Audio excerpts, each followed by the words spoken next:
B2B Cambodia, the portal for business use in Cambodia. RGX, Cambodia's first licensed digital assets exchange, was launched in early January 2024, marking a new milestone in Cambodia's financial sector. We spoke with Thomas Shings, Senior Manager at RGX, and Dave Lee, Founder and CEO of Xcodes, to learn more about what security measures the exchange has in place to protect user data and prevent illegal exchange activities, as well as how RGX plans to raise awareness and educate the public on blockchain technologies and cryptocurrencies. Could you also explain a little bit about how users' assets and data is protected on the exchange ecosystem, particularly given rising concerns about cybersecurity within the crypto industry? Again, we've partnered with the leading players in that realm. Specifically, we used Xcodes, which is it's a Mongolian entity which runs the biggest exchange in Mongolia and Kazakhstan, the Philippines, now Cambodia. And with that, we have a full-on platform which also has the wallets secured inside. People have to verify. We also have anti-phishing mechanisms. So we are ensuring that we are fully compliant and no money laundering, etc. will take place and the data is secure. Also, we are at EasyCom today for a reason. We use EasyCom as our partner for data storage. So while the platform itself operates on AWS, on Amazon Web Service in the cloud, we do store all customer data in Cambodia locally as well. So Xcodes, our specialty is working with industry leaders and utilizing their techs and integrating that together under the one platform. So rather than choosing one, we're a platform that kind of merges. It's a hybrid of putting in all the industry leader techs together and creating it our own. So our wallet management is working with the industry leader, providing the safest security, but also ensuring every user's assets under safe fund of Binance, so that all users' assets are protected regardless of whether it's hacked or not. We monitor, it's called KYT, Know Your Transaction. So implementing the Chainalysis KYT system, we're able to, and we monitor every transactions that occur in RGX. We have list of Chainalysis platform, have list of wallet addresses that's already been, let's say, red flagged with Interpol, that is related to terrorism, etc., with AML. So it already registered, RGX is already within that ecosystem.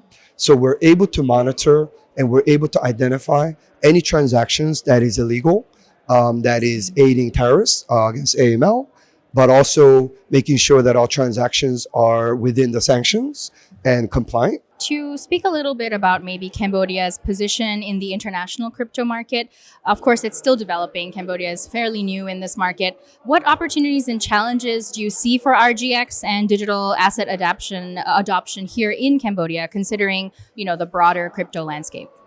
I think the biggest challenge, but also our biggest commitment to the regulator as well, is to educate the people. So knowledge is the key part in the blockchain space, which also ensures that people minimize the risks, that people don't speculate and people don't go into this space thinking they become millionaires overnight. So education is one of the main things we commit to. And I think also the main thing to make Cambodia stand out over a long time, to make blockchain and digital assets flourishing in Cambodia. For that reason, under RGX, we also have RGX Academy, where we already published a lot of educational material. A lot of that currently in English, but we translate a lot of material. We are creating videos. We want to do more events like this one today. I guess it is kind of easy to say education, but what exactly do you think, what kind of concrete steps would you say are the most likely to result in actual adoption? Because of course, even with education, I think an issue is a lot of it ends up being very urban focused, like Phnom Penh focused, or is that just kind of what your scope is, looking more to urban audiences who have this stronger base to start with? Or would you look to, be more national, a little more inclusive in those terms as well? What do you think is the realm of possibility in very realistic terms? Personally, I'm not looking for the top 10% or people that have more access. Simply, all you need is a smartphone and access to internet. Then you could have the entire world in palm of your hand. My advocacy is reach out to 90% of total 15 million population. So let's reach out to 12 to 13 million Cambodians nationally, not just per capita or the major cities only. To be able to implement, sure, we have to start within the capital. Then we need to target the next bigger cities to be able to get reach to those audience. To answer your question in what type of education, I think I kind of covered it, but fundamentally is the fundamentals.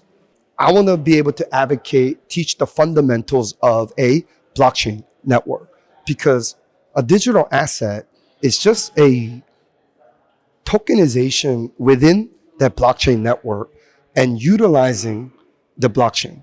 People think, crypto, then they are immediately thinking that they're going to lose money because the risk parameter seems to be much more sensitive. But with proper education, proper information, with proper knowledge, I beg to differ. If you're studying the market cap, if you're studying the trading volume, if you're studying the white paper, meaning the solution, the utility behind the digital asset, it's relatively pretty black and white as well.